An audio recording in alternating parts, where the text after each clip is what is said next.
name is Walter Strickland. This is Malik Blade. We're here on the campus of Southeastern Seminary discussing some important issues in our culture. Over the years, social media has played a growing role in our interaction with each other, people that we know and people that we don't know. And something that we've noticed, especially those who are interacting with dynamics of race and culture often, is that social media has its own set of difficulties and complications. Yeah, but they're exacerbated when it comes to talking about race and culture. definitely. And so basically today we want to have a conversation that we think is important, not only for the sake of unity, but also for the sake of demonstrating a more unified picture of the body of Christ, especially as it pertains to social media, which we're virtually all on to some degree. And so thank you, Malik. I look forward to the conversation. And so let's talk about social media and race. Well, definitely. Let's jump right in. So just to begin, we wanted to take the time to go back to discuss the evolution of social media. I think it's really important to see where it was to where it is now. So my counterpart today is a little bit older than I am. So he included the aspect of AIM, going back, how Instant Messenger was playing a part. So what was that like when AIM kind of had its zenith? Yeah. So AOL Instant Messenger is basically a little interface where you can just dialogue back and forth. What was going on then? It was one person talking to another, or maybe two or three people talking together. And back when I was in college, it was basically used as, hey, are you going to dinner? Yeah. Hey, yes, I'm going to dinner. Almost like a standard text message. So social media was basically used to communicate small little bits of knowledge from one person to another. And people that you knew. And that's very important, as that's going to evolve in the next steps of social media. Right. I think shortly thereafter, if not too much longer, was the zenith of MySpace. And my experience with MySpace was it came out around the time that I was in middle school, I think. I was in middle school when MySpace came out, and it was the first of its kind. I think something before that was called Black Planet, but I didn't really get connected to that. But MySpace came out, and we have all these middle schoolers and high schoolers, piling in and conversing on there. And I think at the time, text messaging and just using your phone still wasn't as popular. It wasn't. Not It just wasn't. yet. So that's why it was so revolutionary, because people weren't texting as much. And then I remember Facebook came along, and Facebook was for the cool kids, because when Facebook first started, you had to be invited into it. So us middle schoolers were trying to find a high school person with a high school email to invite us in to get on Facebook, and that whole thing. So Facebook kind of was the cool thing, and so the MySpacers went to Facebook, and then some would say now that Facebook has kind of died out, it's for older people, and Twitter is the place to go. And we're talking about the ones specifically that are more text-driven. So you have your Instagram and Vine and so on and so forth, but that's more video and picture. But these were the main means of communication that people used to send text back and forth. And so just real quick about Facebook, it was really coming out when I was leaving college and then going into graduate school, so people were going to the workforce. So Facebook was a great place for people to stay connected as they were leaving high school or college and just going around the world or going around the country to be adults. And so, but yeah, text-driven sort of communication, as you said, has evolved to Twitter. So this is the big aspect of today's society, that social media kind of drives everything. It's funny when I look at major brands like Target or Walmart or chain restaurants, they interact with their customers on social media. And a lot of times, if you have an issue with, let's say, Verizon or Sprint, you can tweet at Verizon or Sprint to complain about, I have bad service over here and my phone died. And social media is kind of the main place where people can connect with others, but also celebrities and businesses that don't necessarily have a voice. There was a time where if you had an issue with what an actor did on television, you probably have to send a letter to the network to complain about it. Whereas now, if you're upset with something Don Cheadle did, you can go tweet Don Cheadle and say, hey, I didn't like this or I didn't like that. So, it's given access that wasn't normally there, which is a good aspect because it's helped people fulfill their dreams in many facets. But there's also a downside to social media, which we're going to get to now, the public and private tension. So first we can talk about the aspect that includes employees. So let's just go with the culture. And I have a story here. As we're recording, this story is kind of going across Facebook and Twitter right now, but it's of Jemele Hill, who's a commentator on ESPN. And she wasn't actually on TV when she made these comments, but she went to Twitter to give her thoughts on President Trump. And some of the things she said included, he loves black people so much that he pandered to racists using a flag that unquestionably stands for dehumanizing black people. She also said a white supremacist, she referred to him as a white supremacist who largely surrounded himself with other white supremacists, and that he is the most ignorant, offensive president of my lifetime. She went on to say the height of white privilege is being able to ignore his white supremacy because it's of no threat to you. And in response to her comments, one of the watchers of ESPN got on and tweeted that you have the right to have your opinion, but you mix it with your job, and that isn't right. And Jemele Hill responded by saying, do you know the difference between Twitter and TV? As she tweeted on Twitter, but she works on TV on ESPN. So this idea of when an employee speaks on their social media, are they speaking on behalf of the network or business they work for? It's kind of become a sticky thing. Mm-hmm. Yeah, and so a point that we made in our little evolution of the Twitter, of social media mediums, going from AIM to Twitter, the big distinction there is that it was to your friends at first, right? And now you're tweeting out to the whole world. Now you're tweeting corporations. Now you're tweeting at people that you don't even know.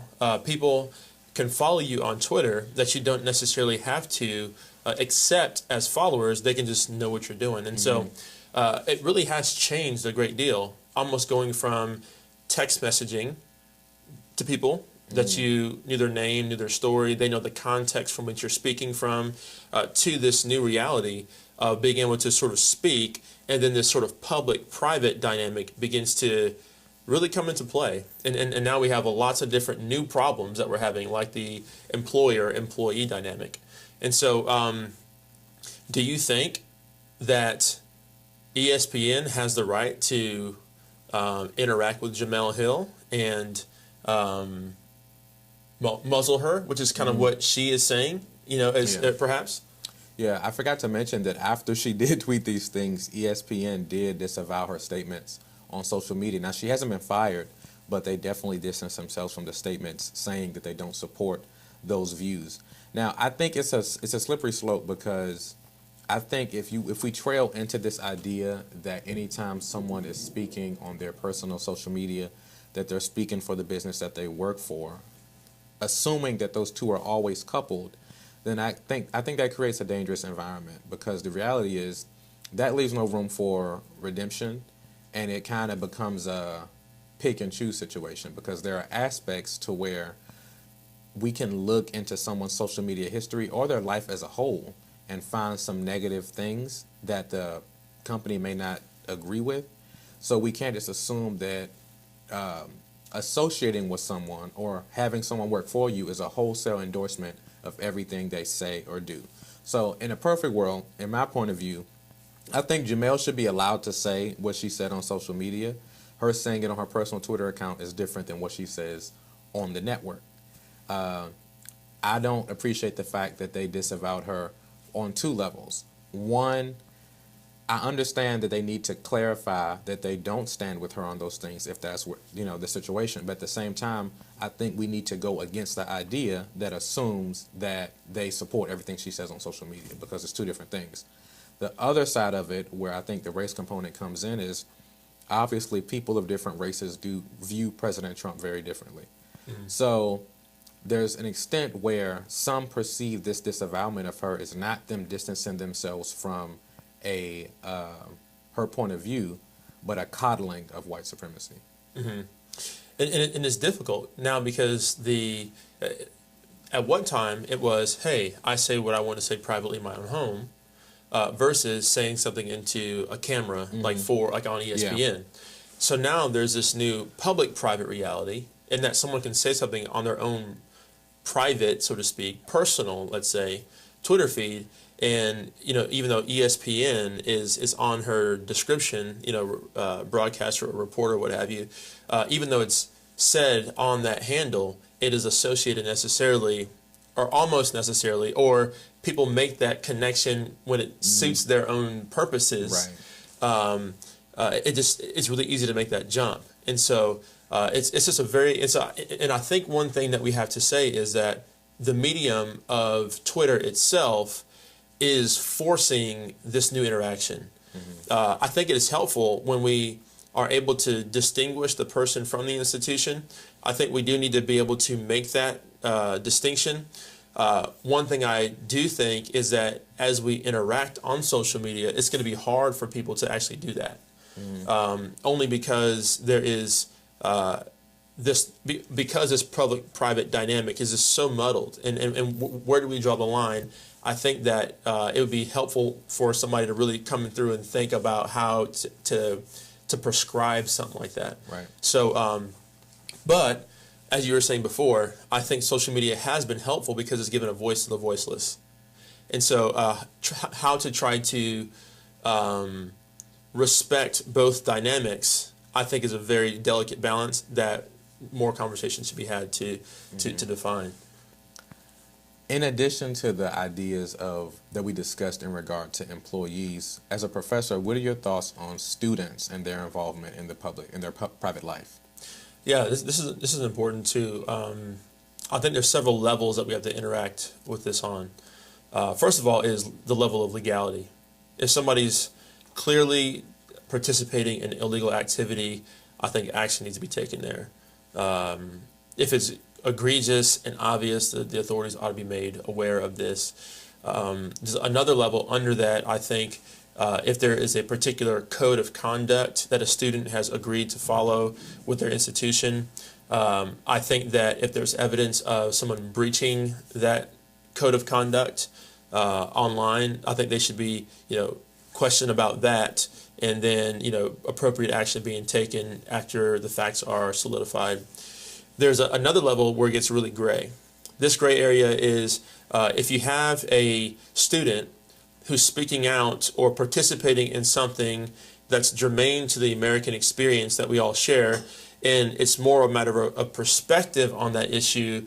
I think, much like the Jamel Hill situation, I think then that student can be brought into somebody's office if there is something egregious in question, right? Not just anything. If there is, the question of did that maybe breach the code of conduct or what have you, I think there needs to be a conversation had about that. Questions asked, because what happens on these mediums is that you might have a snapshot photo or a description in 140 characters about what somebody might have participated in, but because someone could be sending a photo or sending a description of something in order to smear that person's name to a dean or to an authority figure, I think that there needs to be the due diligence of the authority to be able to ask the questions to the student, to ask what was really going on. Is what's being insinuated with the assertion of, or the giving of this picture and the assertion made with the photo actually true to what happened? Mm-hmm. I think it gets interesting because as it pertains to the white supremacist rally and so on and so forth, I think the institutions may feel pressure to punish or expel the students to distance themselves from the ideology. But we also have to consider the fact that when you're a school, you're welcoming of students from all different backgrounds, and no one is looking through their political or religious views when welcoming a student into the school. So I guess this is kind of playing devil's advocate. Mm-hmm. But if we then expel students for having white supremacist ideologies, then what about people whose religious views thinks lowly or of certain groups of people, or people who have political ideologies that are nationalist for other groups but didn't necessarily result in a big protest or a fight? But if you open the door, you then have to take on the responsibility of filtering through everybody's personal views. Mm-hmm. And that could be just an endless thing. So I don't want to advocate for supporting white supremacy, but at the same time, as an institution, I'm glad I don't have to be the one to make these decisions. But yeah. if you do this here, then you open the door for having to respond to every single instance where someone's views come to the light, and you have to distance yourself. And then you also have to explain at length what are your personal views, Yeah. which could just go crazy. Yeah, and as far as my in that gray area, as far as having a conversation with somebody, that's only if. So, oftentimes, I reference the situation that where a dean or somebody might get a photo, and then somebody saying something that was going on in that photo. It might seem like a code of conduct that they signed on to going to the school, or a law was broken, but really it wasn't anything at all. You see what I'm saying? Because because social media can be so vicious, and people use it to smear people's names, people use it to defame somebody's character, people use it to just to do all sorts of things like that. If there's something in question, it's more of, hey, did something of breaking a code of conduct or the law happen, not sort of vetting the ideologies of the individual students. Definitely. So we're going to keep it moving here, and we're going to share a little bit about our experiences. And yes, if you're wondering, that is me, and we're going to get to that in that picture. But first, we want to share just some general principles as far as engagement on social media and understanding how it works. So, Dr. Strickland, could you kind of explain that first point? Yeah, general principles just for navigating our own experience. People don't come to be challenged or to learn. And basically, people don't come to social media to be challenged or to learn necessarily. We've seen. Yeah, in our experience, what we've seen rather is that people are on social media in line at the grocery store. Unfortunately, I've seen people on social media at stoplights. I've seen people in a variety of circumstances where you're not approaching the medium to be completely changed in the way that you're thinking about something, but you're almost just doing it because you're just trying to fill space, fill time. We aren't approaching Twitter or even Facebook in order to have a paradigm shifting moment. Right. So I'm not trying to get rocked by social media and the foundation of what I think about the world. And so essentially, if you're trying to communicate something that has any kind of depth, it's probably going to get lost if you're doing it in short form social media, Twitter, especially because it's 140 characters, or on Facebook if you're trying. You have some more characters there, but even as someone's reading that, they're more so looking for things that, or not even looking for things, they're more just being affirmed in their assumptions as opposed to really thinking through something critically. And so that's a general principle to think about when you're engaging on Facebook, especially as you are thinking about wanting to engage in things that are more controversial or what have you. And I would definitely say, to me, it appears that people come to social media to either be entertained or affirmed in what they already believe. Exactly. It's typically one of those two. So when you step outside of that realm, that's when people get frustrated. Yeah. But did you have something else? Yeah. No. I okay. Go ahead. Next is context is lost, and that specifically is an instance that I can unpack in relation to the picture that I'm getting to.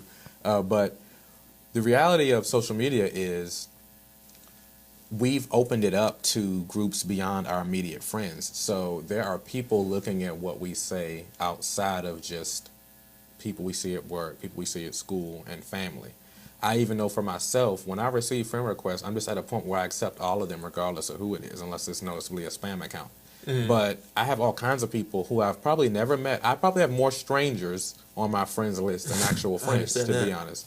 So when certain things are said, what may be understood about the statement amongst my friend group is not going to be understood from the stranger in Tennessee who added me 3 years ago. So they're not reading it with the same lens. So a lot of times misunderstanding happens, and not just misunderstanding, but offenses happen, which, depending on your disposition, we would all respond to offenses differently. And that kind of spills over into our next point, that comprehension is hindered. I think that's important to bring up all the more because you can't read emotions as it relates to understanding a social media post. It's just a text. And a lot of times we impose our perceptions of the emotions behind the words on it, or we read in between the lines, and not everybody is good at that. So if especially if you're dealing with a stranger who you've never met, who says something that might be kind of off, you then might impose certain things on them that fit the narrative that you already believed about them, rather than getting information from them to understand their statement. So just to bring together, context is lost and comprehension is hindered. So my wife and I love her to death. We live in the same house. We eat together twice a day. We have all this time to interact. So but there's still times when she and I miss each other. We get frustrated at each other. Communication is always a problem. That's marriage 101, friendship 101, relationship 101. And so if we are in community together in such intimate ways, and we have communication loss, how much more are we going to have communication loss with a post that's 50 words or 140 characters, and somebody who lives in New York City as opposed to Wake Forest, or Spartanburg, Georgia? I think that's where Spartanburg is, as opposed to Wake Forest, North Carolina. And so if we already have these instances where we're just lost in our communication with people that we love, of course there's going to be a lot of miscommunication on social media, especially when you're not giving someone the benefit of the doubt, because you have no baseline to be able to give that benefit of the doubt to them. Again, as you said, it affirms your assumptions, because our assumptions are the lens through which we read those posts, and that our assumptions might not be correct. Definitely.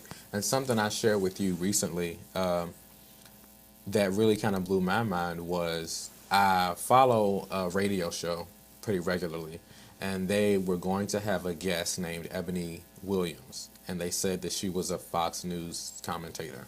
And because of my perceptions about Fox, I thought that she was going to have certain views, and I expected certain things. Now, I was a bit conflicted because I wouldn't expect this show to have a guest of that type if she were that way. So I try to go beyond my perceptions and recognize that perception for me is flawed at times.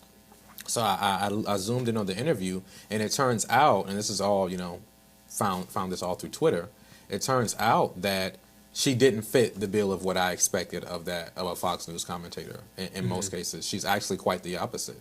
And I didn't even know that Fox had people on their network of opposing views. So it really blew my mind, but it reminded me of the fact that, once again, just because it looks that way, just because it quacks like a duck, or it seems like it quacks like a duck, because a lot of times we're judging beforehand, that may not be the case. So I really appreciated some of the perspectives that she shared. And many times I may be at odds with what people on Fox News are saying. So I think, once again, we have to do the due diligence of giving people a chance, not being pre-offended. If you're going to be offended, well, I know it might sound weird, but let the person actually do or say something offensive before deciding they're already offensive, before they even get a word out edgewise. So now we have the opportunity to share about some individual incidents that came out. So as you can see over toward Dr. Strickland's side of the screen, it's a picture of me. At the center point of the picture, that's my Twitter. So there's a free plug for my social media. But it's a picture that I shared in regard to a recent incident with Congresswoman Maxine Waters. Now, this was a viral situation. In many cases, I thought everyone on social media probably knew about it just because of how much attention it got, but she was in a hearing, and she was speaking back and forth with the present Treasury Secretary. And one statement she kept making throughout the video was reclaiming my time. She was cutting him off to bring him back on track, as she thought that he was evading the point. And many people thought it was humorous how forward she was with the Treasury Secretary. So the phrase reclaiming my time actually went viral. People are tweeting about it, their shirts, hats. A guy even made a song, a gospel song about it. And she ended up being on the radio and The View. Everyone's talking about reclaiming my time. It was a moment in history as far as Twitter is concerned. Now, I thought it was hilarious, and I try to be humorous with my social media. Humor sometimes, serious other times. And I wanted to join in on the discussion. So I was in the mall, and I actually saw they had a shirt that was referring to that moment. So that's a picture of her with the caption "Reclaiming My Time" on the shirt. And I posted myself with the shirt on social media, and my caption was for Auntie Maxine Waters and for the culture. Once again, that's a lot of black Twitter lingo that some outside of the culture may not understand, but that's neither here nor there.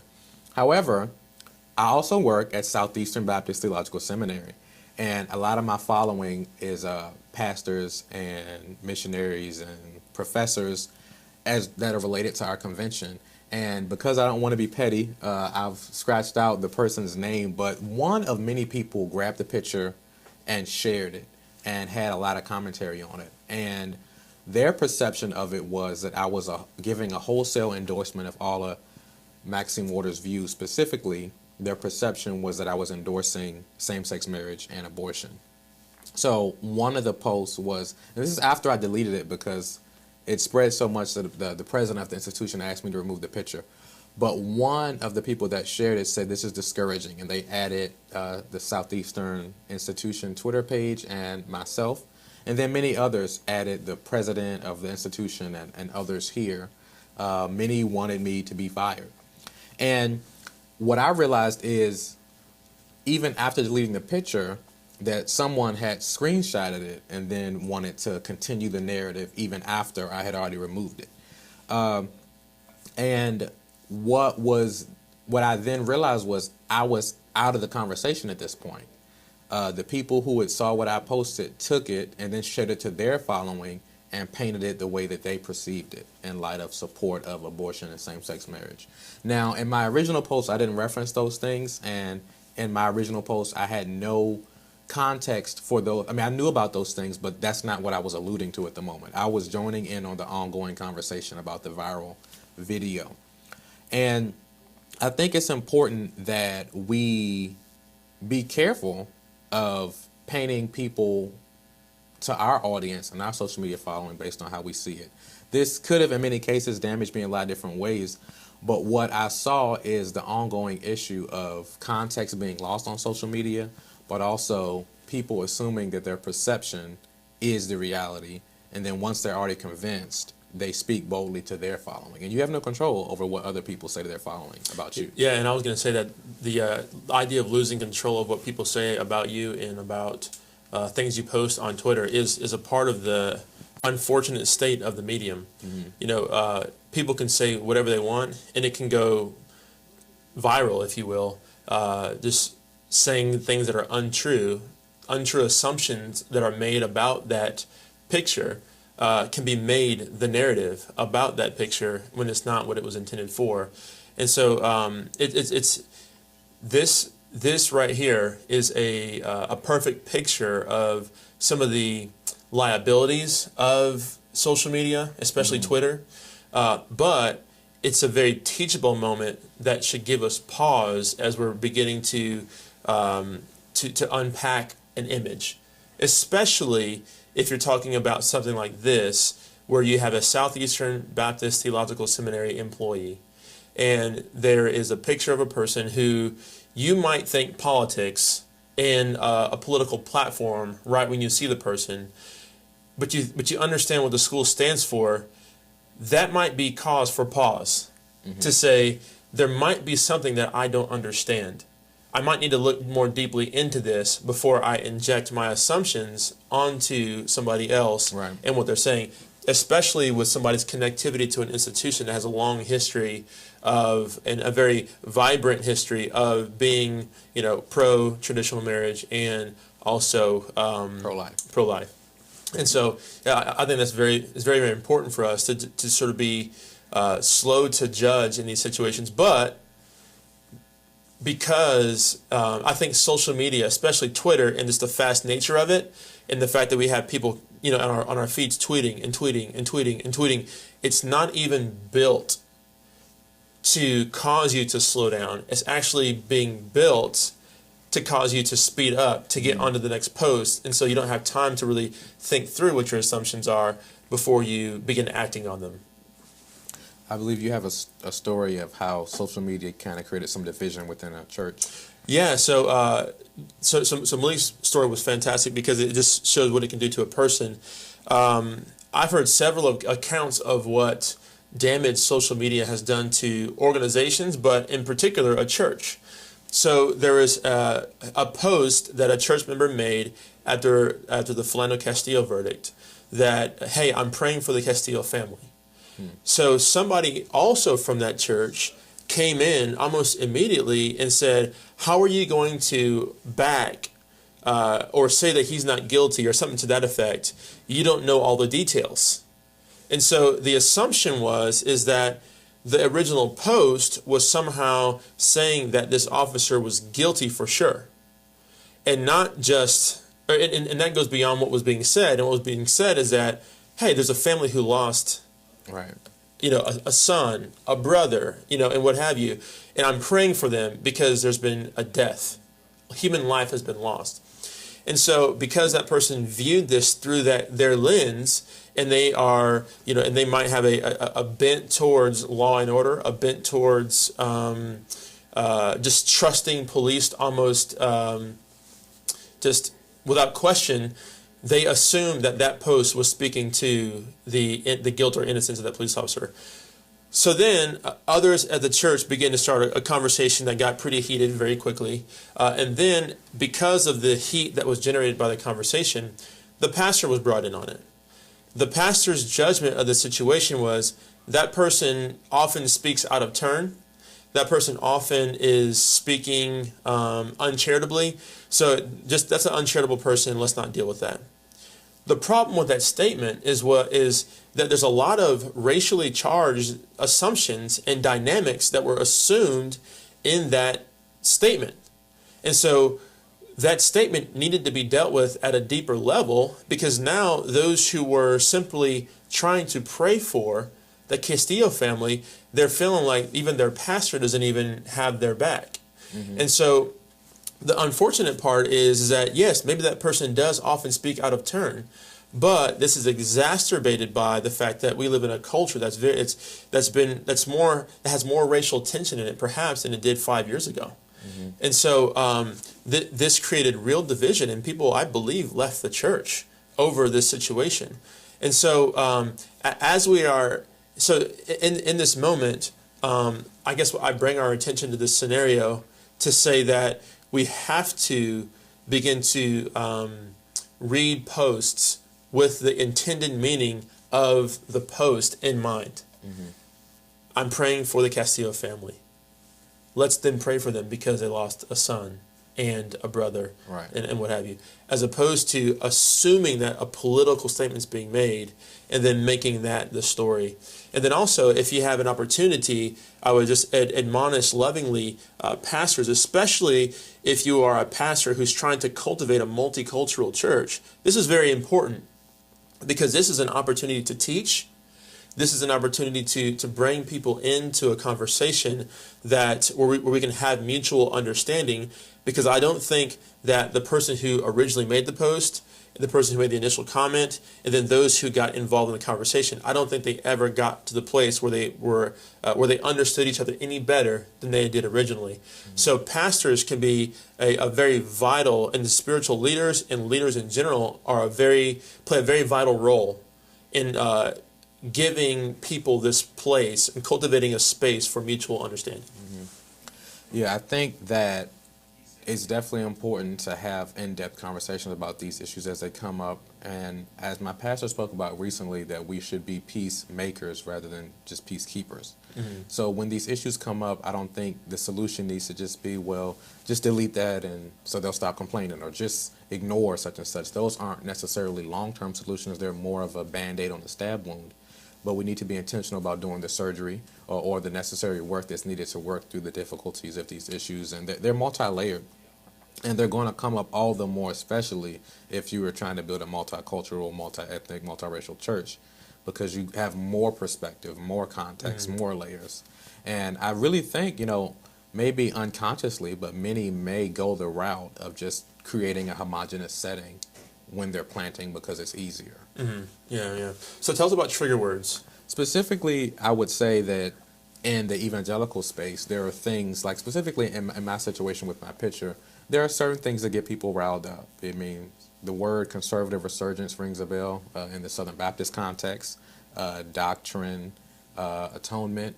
But then when it comes to politics, there's things that ring a bell as well. Specifically, many could characterize the evangelical analysis of politics. We can be more specific, even in the Southern Baptist context, of always being hardcore when it comes to issues of being pro-life, and being pro-traditional marriage. And anything that deviates from these things is often labeled liberal. So once again, liberal is a trigger word, and it makes people uncomfortable, and it feels, I think for some, it'll evoke emotions of losing power, losing orthodoxy.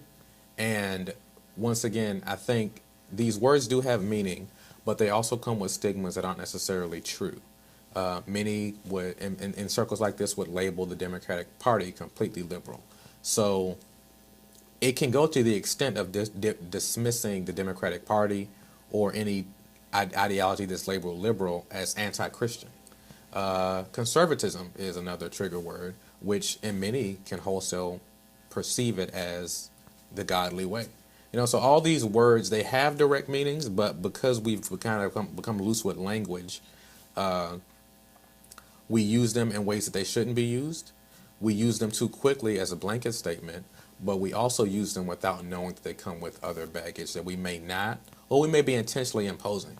So I would say in my case, once again, I think the error in the other party was not really understanding the context of what was being said, but also going a couple steps further to retell the story and then use trigger words. So I think, once again, outside of the context of what I was posting, many just see a Democratic Congresswoman, and then you also put pro-gay and pro-abortion. You put those things, and those things make people uncomfortable. And those things can't possibly be reconciled with Southeastern Seminary. So I think, once again, these words, I think Christians need to be more conscious in how we use our words. I think rather than having healthy dialogue back and forth with people we may disagree with, what we resort to is taking the opposing side's argument, presenting it in a straw man way to the people that already support us, and then using trigger words to light the fire up under them to support our view. And that's not a healthy way to work through difficulties. Mm-hmm. And as we're trying to talk about social media and race, I hope that we see that these are all scenarios where leaders especially, and people who want to be a part of a healthy, multicultural, multiracial, multi-ethnic environment need to be especially careful, because there's lots of trigger words that we can throw at each other to use to describe each other, to defame each other, to discredit each other, that we have to be very careful of. Yeah. And it's more so because we don't understand each other. And so dialogue must be given space to happen, or we'll never be able to reach this place where we have this every tribe, tongue, every nation, tribe, and tongue there, present, and not just present in sitting in the space only, but feeling comfortable, feeling at home, feeling known and appreciated and cared for. Mm-hmm. And so we have to begin to have that dialogue. So to avoid trigger words, to seek to understand when a post is made, to be able to jump into and understand if there's two dynamics that are in a post that might not go together, not assuming the worst, but actually saying, you know what, they're probably trying to do something there that I don't understand. And so using the general principles that we're talking about, understanding that comprehension is lost, context is lost, so there must be a larger conversation that happens. And so those things, in our experience, I think is a good way to sort of bring a little bit of cohesion to the discussion, to say this is a good and holy task of bringing people together. Yeah. But as we congregate on social media, and as social media interacts and has repercussions for real life, we have to take heed of our social media interaction so that it doesn't thwart what goes on in the real world. And I believe, as brothers and sisters in Christ, we should be intentional about, if we see a difference or a dissenting view or something that we could feel is wrong, that we talk to that brother or sister about it. But it seems to me that we have kind of fallen away from what we ought to do, and that rather than being reconciled to the brother or sister, we just want to rally people that already to support our view. Mm-hmm. So rather than trying to work with you to live peaceably, I just want to convince others to support what I already believe. Mm-hmm. Moving on, a better way. We don't want to just down social media completely because, once again, we think there's positive aspects to it. And I think in many cases when we talk about things like sex or just there's things in general that aren't necessarily bad inherently. There's things that got made or allowed to be created that aren't inherently bad, but they can then be perverted or used improperly. So I would say, like, similar to sex, like social media, it may be labeled just this bad thing, but it becomes bad when it's used improperly. So specifically, first we want to address humility. And this, I would always want to highlight the fact that humility, it robs us of the opportunity to shift blame, because humility is about you dealing with you. Yeah, and in order for us to deal with ourselves, we have to have a model of this humility. I think that when we look at Christ, we find the model of humility. In Philippians 2, it talks about how he saw equality with God, nothing to be grasped. So then he became a human. And then he not just became human, he died a death. So you have now the second person in the Godhead dying a death, but not just any death, a death on a cross. And then, so there's this descent down and down and down, in which Christ, knowing who he was, being secure in the fact that he was God, he was able to humble himself even to this point of death on the cross. And so, likewise, as we're on social media, as we're trying to interact, we have to humble ourselves, knowing that we don't have all the information, knowing that there's context out there that we're unaware of, there's conversations out there that we're not savvy with, that we might need to be able to ask a couple questions about. And that's okay, because we're secure in knowing that we're not the person who knows everything. And so I think Christ is our goal here. So as we do this, I mean, it's important for us to filter our interpretation of different instances through other people, and not just through anybody, especially just not anybody who shares your own sort of political, social, ideology in same class and same school and what have you, but doing that with people who have some real differences than you. Next is being slow to speak. And Malik, would you like to speak to that one? Yeah, so just to give some context for this, and even though it specifically slow to speak comes from James 1, verse 19, I'm going to read verses 19 to 27 because I think all of it gives us some marching orders moving forward. James 1, 19 to 27.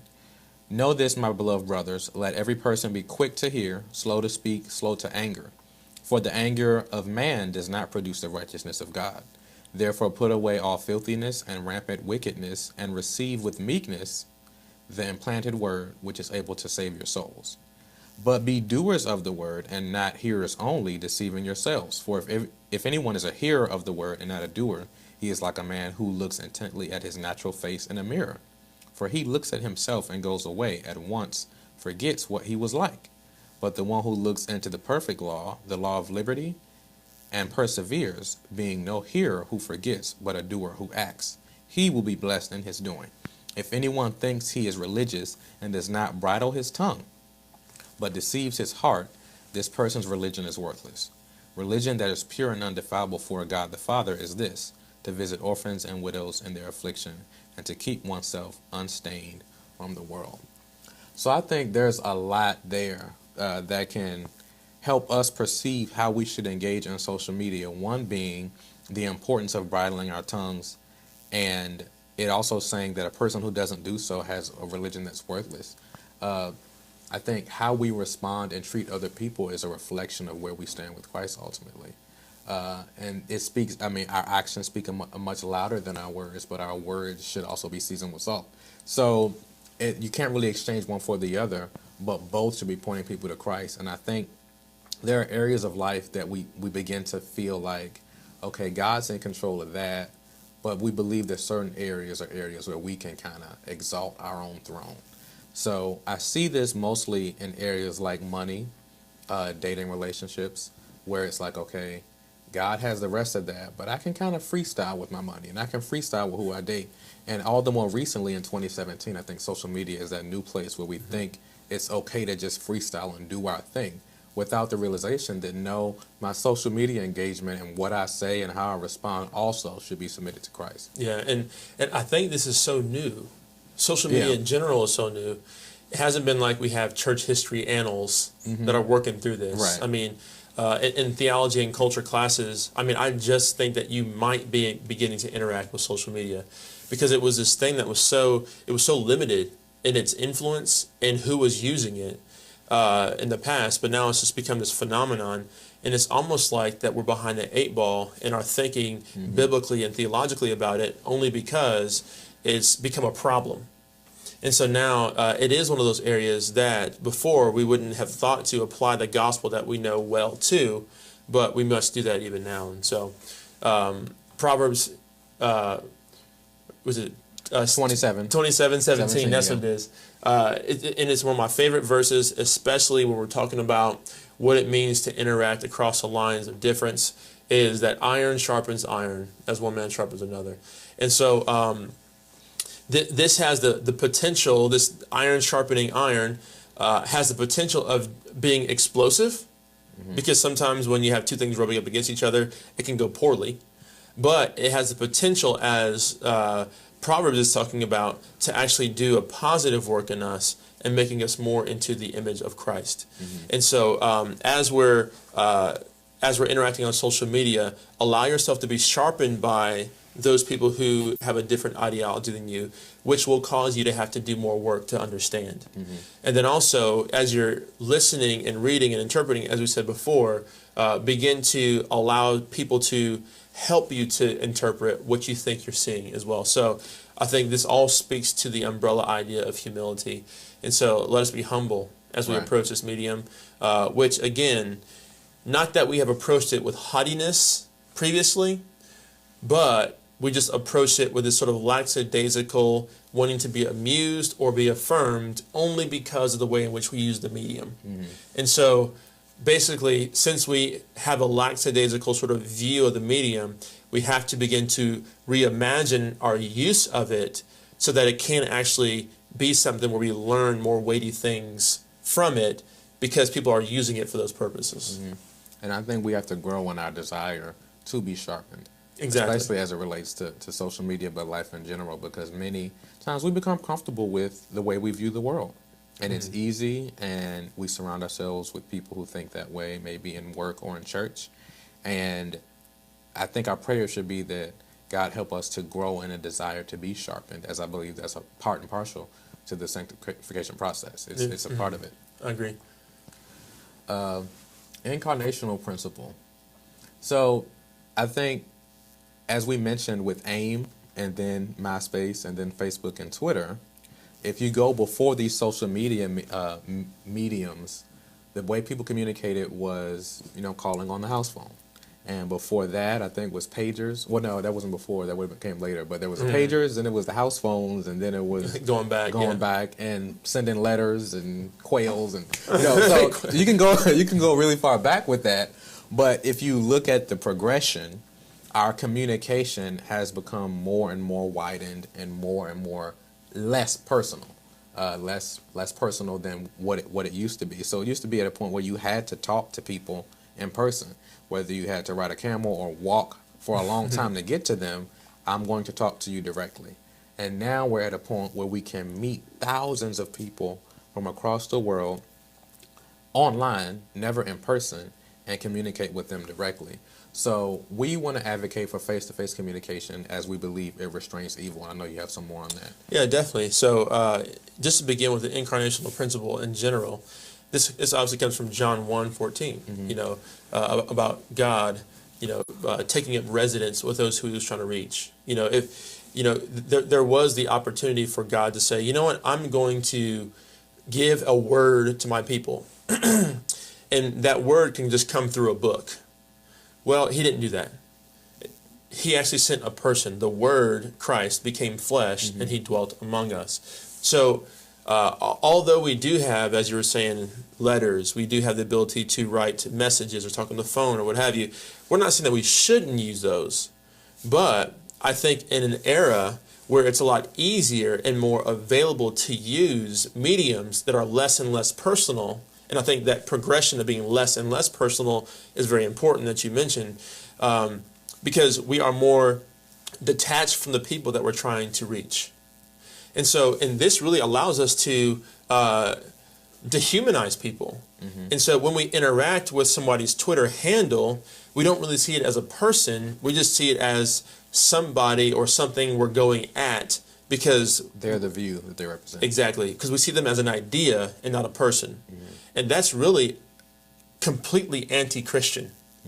And so what we would caution us to do is to have more face-to-face conversation when somebody, when there's a very heavy topic to discuss.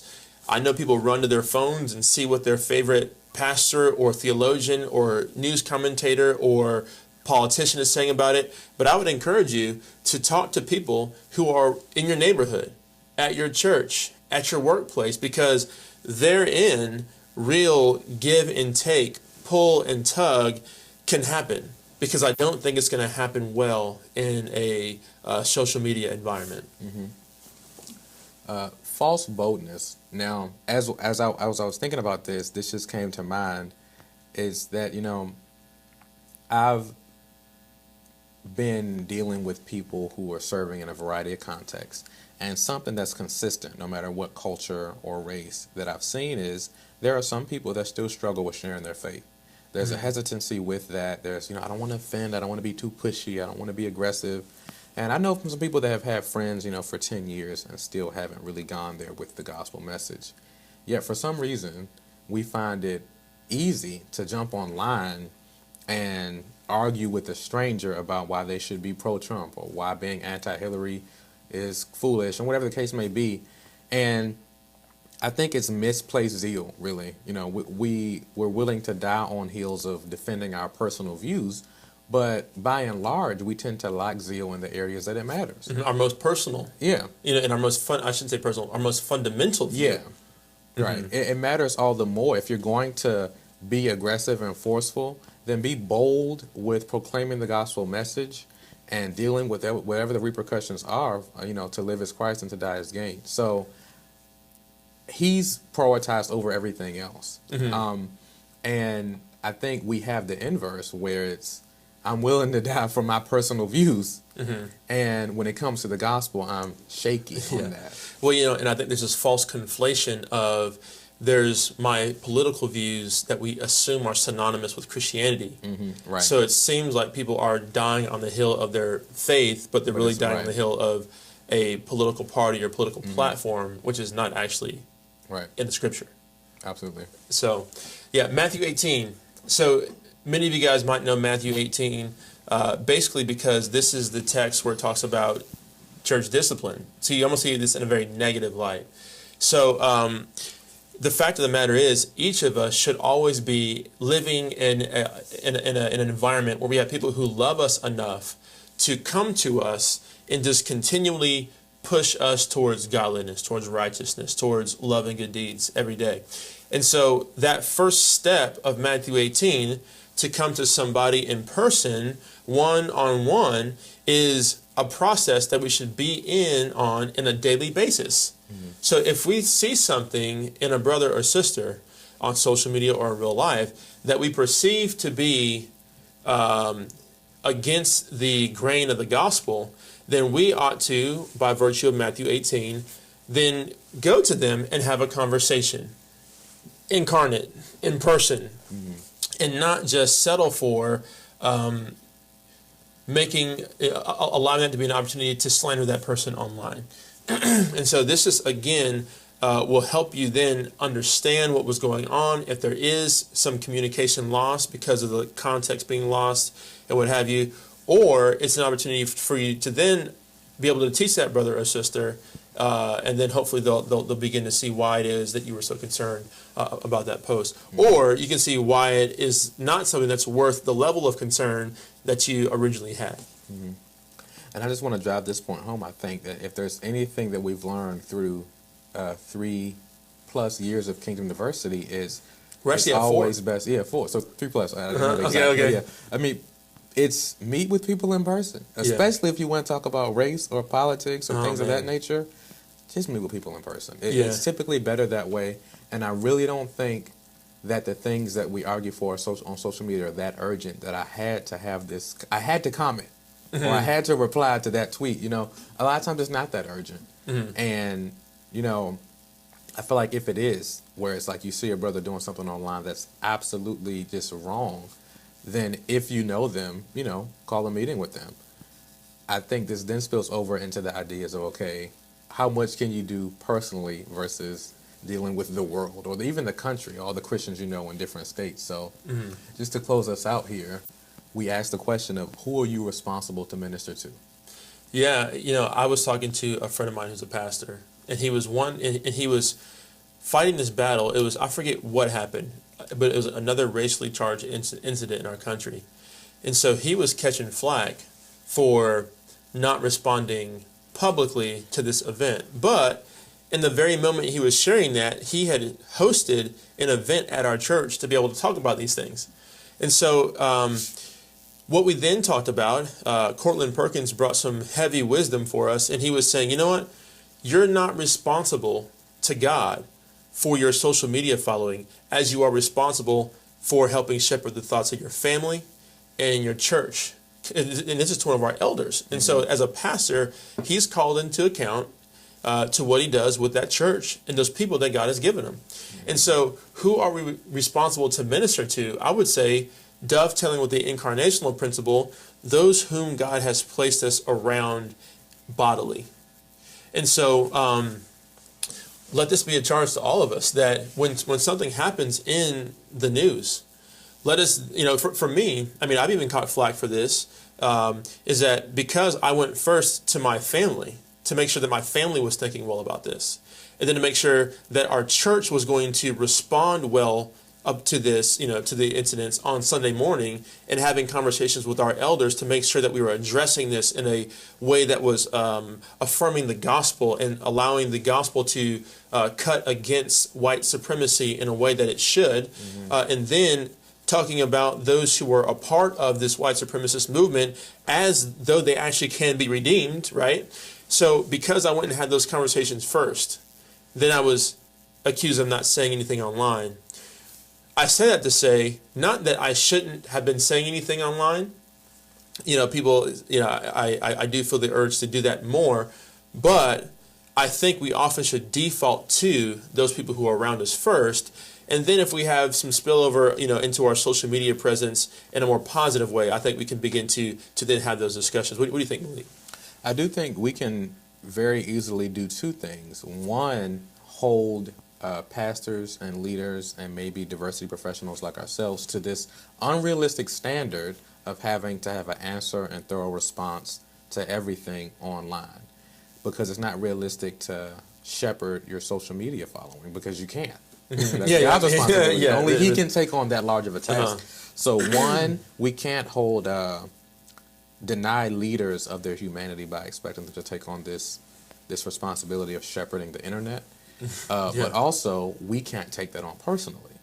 So for those of us who have zeal for, in many cases, race issues, social justice, or even theological issues, you can't try to unteach the internet. And then, I mean, one, you have to build the following to get the listeners, and then unteach what's already been mistaught, and then reteach. Yeah, it's just and I know you already do that in a classroom with 75 people. So imagine taking that on for the internet. Well, and the problem with the internet is this: in social media, it doesn't sleep. Right. It doesn't take a break. Yep. It doesn't eat meals. Yep. It doesn't, it doesn't go to church. Because there's time zones. When you're in church, something's going on in California because they still up drinking their coffee in the morning, tweeting away. Yep. And then the internet doesn't have a family. So when I'm trying to read my kid the Bible story at night, trying to teach my kids about who Jesus is and how he matters for this world, the internet's still up and running. Social media is still going. People are tweeting, and so there is no possible way that any one individual can speak into every issue that goes on in the world and is commented online. And so, but the thing is, if you are going to, and this sort of goes into our next point, anticipating misunderstanding, if you are going to speak very consistently about things, and then you don't speak about something that's pretty drastic, anticipate that someone's going to misunderstand your silence for affirmation. anticipate that someone's going to misunderstand what you didn't say and make it walk on all fours. And so that's just the nature of the medium. And I'm not saying that I affirm that people do that, but that's just something that we have to begin to understand is going to happen if we're always extremely active on social media. So it's almost like you almost got to make a decision. Mm-hmm. And this is how I viewed it for myself, not to use myself as a standard, not to say that everyone should take the same tact as I do with social media or what have you. But it's almost like, well, if I got more busy on social media, I got to get really busy on social media, because now, there's a certain level amount of interaction that I have, but, and so people don't always assume I'll be interacting with everything that goes on, because I don't. But if I begin to on a particular issue or just on a bunch of issues, then that will be the expectation I set for my followers, and were I not to speak to something that's important, even if I was on vacation, trying to just rest, or if I had a book project due, or if I had a sickness in my family, and I'm at the hospital by my parents' bedside, they're going to assume the worst. And that's just the nature of the misunderstanding on social media. Yeah, just one more thing before we got to anticipating the misunderstanding. I think it's important to highlight, and this is my personal view, and this may step on some toes, but I don't think you should say that you're in ministry if you're just espousing views online and maybe occasional, speaking engagements. Because I think when you bring in the element or the title of ministry, it requires an element of a life-on-life connection.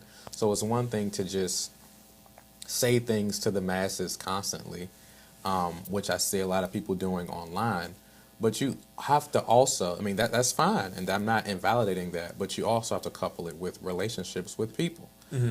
So don't let the likes and the retweets substitute connections with actual people. Yeah, and I think one thing you said that was helpful yesterday is that doing social media, being active on social media, is not considered ministry. Yeah, because people, it's tiring like ministry. It is tiring, but there's far less fruit. Right. And if we're talking about fruit in the incarnational realities of life, and the fact that face-to-face ministry sort of restrains evil and what have you, there is much more fruit in interacting with one person or a couple people in a small group than flinging ideas out to 800 people who already assume the same realities that you do. And so I think that's very important. And so just to sort of put some meat on these bones, we were joking around yesterday, I know, that no one would ever say that they're a missionary to India, let's say, if they just were writing Twitter posts and just hashtagging India. Right. But people think that they're actually doing ministry or reaching a demographic if you're just tweeting at them. You're not reaching them with any message. Yeah. And so you're saying something to them, but you're not really reaching them and have them grapple with ideas of importance if we're only just saying things at them, which is what social media kind of does, as opposed to interacting with them. And so I think that's a very important point when trying to answer the question, to whom we're responsible to minister to. Yeah. You can't, I think one thing I purposely say around here, especially after this recent kind of fever pitch of just tensions in the circles that we work in, is you can only be responsible for your piece of the pie. Stop trying to take on the whole pie. And don't think so highly of yourself that you can take on the whole pie. Exactly. And I think a lot of times social media can have you thinking, well, I can fix the world. I promise you can't. Yeah, you can't. You can't. That's for sure. But closing, we have Ephesians 4:29. Let no corrupting talk come out of your mouths, but only such as is good for building up, as fits the occasion, that it may give grace to those who hear. And I want to kind of follow that up with, how does one balance that with, if I'm tasked, in many cases, like the work that we do when it comes to dealing with issues of race, sometimes things that we have to say are challenging. Even if they're scripturally based, they're still challenging to the hearer. So what's the balance on giving grace to the hearer so that you don't offend unnecessarily versus speaking truth that may also offend? Yeah, that's a very difficult balance because, but I think two things. I think that your heart can be better understood if someone can look you in the eye if someone can see the countenance that you have as you're delivering truth that could be difficult for somebody to hear, that matters. And because of this sort of dehumanizing sort of, and by dehumanizing, I mean there's lack of that human element in the interaction, because you're just dealing with words hanging in the air of the internet, as opposed to with a person who you're interacting with. I think that there is space for those difficult words to be said, but it just hits the ear of the hearer better when you're there person to person.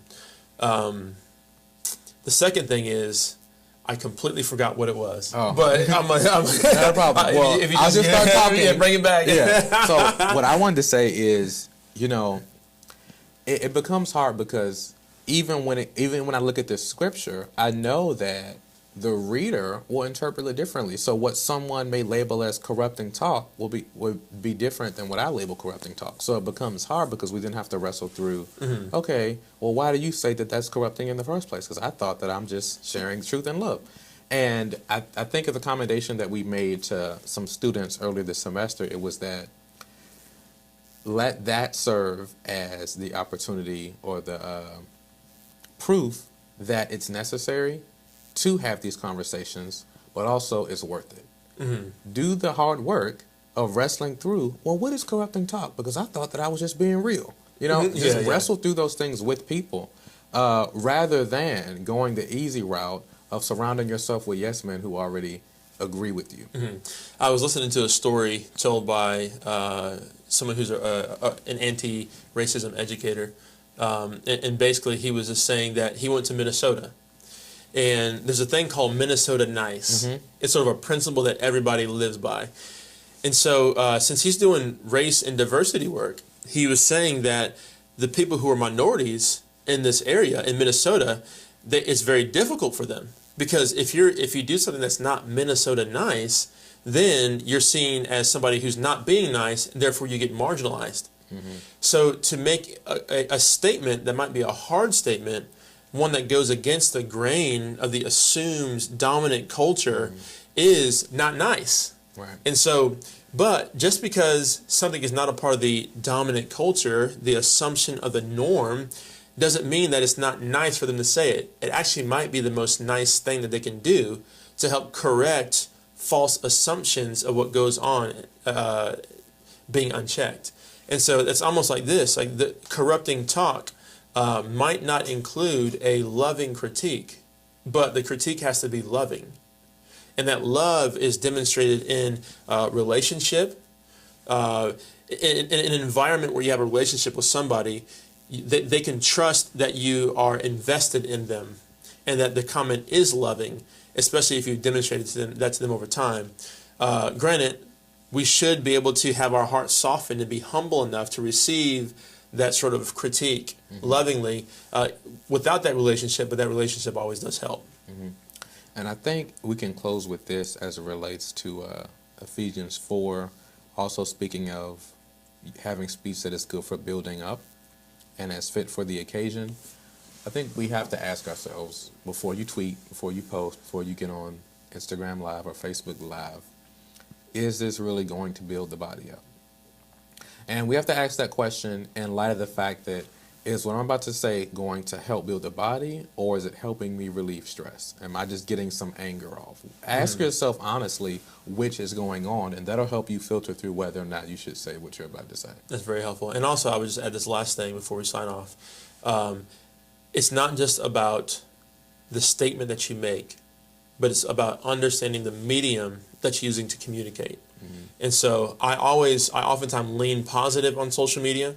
Not to say that I don't make positive statements that could be corrective, but because I know that there's a high probability to be misunderstood, there's a high probability that people are going to make assumptions about what I'm saying, I usually reserve my admonishment to be in more long form, like a blog, not a Twitter post, like a video that's 45 minutes long, perhaps like this one, as opposed to just a 10-minute snippet that I'll post on Instagram or what have you, if I did have an Instagram. But allowing the content, yes, to be vetted for its ability to build up, but also understanding that there's just a lot of communication loss that happens in the use of social media, and that is definitely exacerbated when it comes to bringing race into the conversation. So thank you, Malik. Appreciate your insights as always. Grateful for your contribution not only to Kingdom Diversity, but also to just helping us think through these topics well. This is Dr. Strickland signing off from the campus of Southeastern Seminary. Grace and peace to you.